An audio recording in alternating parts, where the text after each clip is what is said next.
Dapat ba tayong maawa kay Anjo Iliana, guys? Ngayon, guys, naninira naman siya. Sinisiraan niya si Jose. Talagang may problema sa pag-iisip itong si Anjo. Isa lang ang dahilan nito. Kasi nitong huli, guys, alam natin na si Jingo Estrada ay isa sa mga kinasuhan ng korupsyon ng scam tungkol sa flood control. Si Jinggoy kasi, doon nagtatrabaho si Anjo kasi inalis na siya sa TBG, sa Itbulaga. Kasi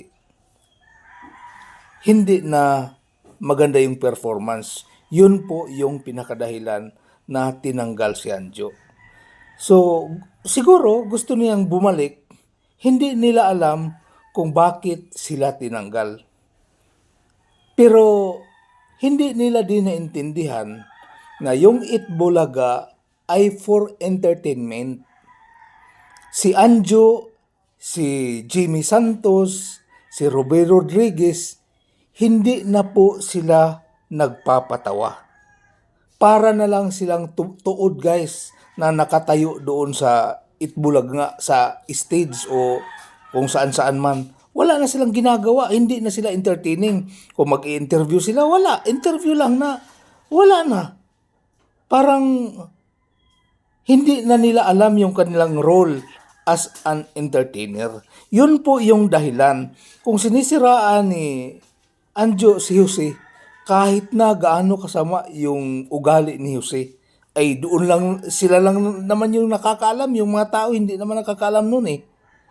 Ang hinahabol ng mga tao at saka ng TBG at ng Itbulaga ay yung pagiging entertaining ni Jose Manalo. Yun po yung isa puso mo, isa isip mo, Anjo Iliana.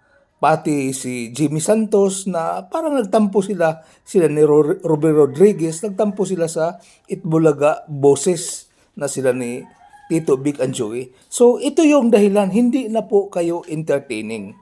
Hindi ninyo alam yung role ninyo na nagpapatawa. Wala na sa inyo yun. Kaya siguro kung kaya pa ninyo ibalik yung pagiging entertaining ninyo, yung pagiging magaling sa pagpapatawa, siguro may chance na makakabalik kayo. Pero wala na eh, laos na kayo eh.